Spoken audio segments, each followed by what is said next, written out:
გლაუკომა მსოფლიოში უსინათლოების ერთ-ერთი მთავარი მიზეზია. გლაუკომის მთელი სირთულე მის უხილავ პროგრესირებაში მდგომარეობს.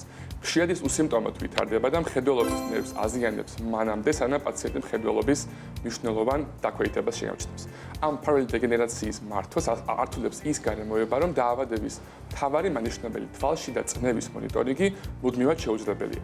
საბედნიერო ჟურნალ Nature-ში გამოქვეყნებული უახლესი კვლევის მიხედვით ირკვევა, იაპონელმა მეცნიერებმა ამ მხრივ მნიშვნელოვან პროგრესს მიაღწიეს, რომელზეც საუბარს დღეს გავაგრძელებთ ჩვენ სტუმართან არსეს ებსკორდესთან ერთად. მოგესალმებით, ლევან ნინი. იაპონელმა მეცნიერებმა მართლაც მნიშვნელოვან პროგრესს მიაღწიეს გლაუკომის დიაგნოსტიკასა და მკურნალობაში.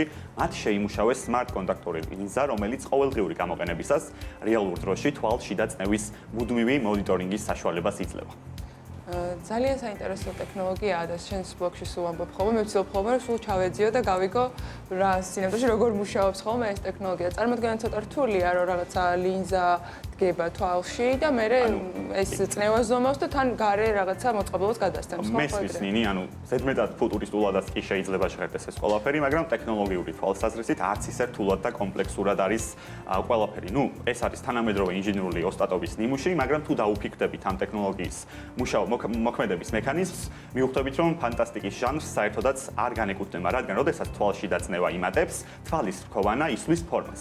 ამ ფორმის ცვლილებისას მასზე მჭიდროდ მორგებული ლინზა იჭიმება, ხოლო გაჭიმვის შედეგად მის გამავალ შრეებში უხილავი მიკრობზარები წარმოიქმნება. ხოლო თავის მხრივ ეს უხილავი მიკრობზარები ელექტრულ წინაღობას ცვლის, ხოლო ეს ელექტრული წინაღობის ცვლილება არის ინდიკატორი იმისა, რომ თვალს შიდა წნევა მოიმატა. საბოლოო ჯამში ეს ლინზა ადამიანის ორგანოს, ამ შემთხვევაში რქოვანას, ბიოლოგიურ ცვლილებას გარდაქმნის ციფრულ მონაცემებად, ხოლო ეს ციფრული მონაცემები არის ინდიკატორი და მიმართითებელი იმაზე, რომ თვალს შიდა წნევა მოიმატა ან დაიკლო. როგორ ხდება ეს ინფორმაციის გადაწოდება? ამ შემთხვევაში ლინზაში ჩაშენებული არის 70 მეგაჰერციანი ორმაგი ოქროს ანტენა, რომელიც უწყვეტად და მუდმივად უზრუნველყოფს იმას, რომ ეს მონაცემები, ბიოლოგიური მონაცემები, რომელიც ციფრულად არის გარდაქმნილი, კიდევ ერთხელ ვახსენოთ, გადაეცეს გარე მოწყობილობას. ეს იქნება smartphone, ლეპტოპი თუ სხვა ნებისმიერი მოწყობილობა. მაინც აუცილებლად უნდა დავაზუსტოთ ისიც, რომ რამდენად ეფექტურია ეს მოწყობილობა კვლევებიც თუ არის საერთოდ ჩატარებული. ჩატარებული არის ლაბორატორიულ მოდელებზე და ასევე ცხოველებზე ჩატარებულმა ექსპერიმენტებმა აჩვენა, რომ ეს ლინზა ეფექტურად მუშაობს და არის საკმაოდ ზუსტიც.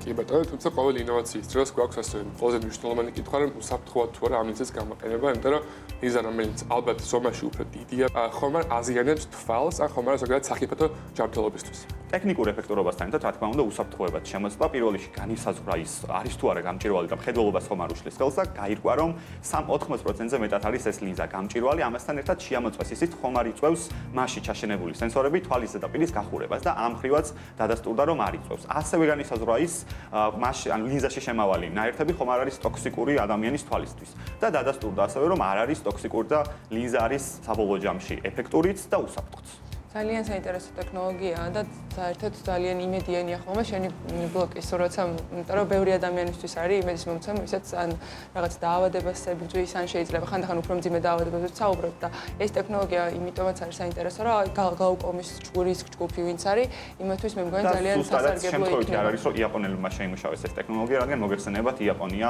მოსახლეობის დავერებას განიცდის. ეს წები საკმაოდ სწრაფია, მოსახლეობის აღწარმოების მეხუთე ეტაპზე არის იაპონია. იაპონიის მსგავსი ქვეყნებისთვის ერთობ მნიშვნელოვანი არის მართლაც ეს ტექნოლოგია. ნამდვილად, თანაც მთავარია ასევე გლაუკომის მიერ ნერვის დაზიანება არხშია შეუცვლელი პროცესი და თუ ადრევე შეგვიძლია. ამიტომაც მუდმივი მონიტორინგი არის ყველაზე მნიშვნელოვანი. ძალიან დიდი პროგრესი იქნება მის პრევენციის მხრივ. დიდი მადლობა არსენ. მადლობა. დიდი მადლობა საინტერესო სიახლესთვის.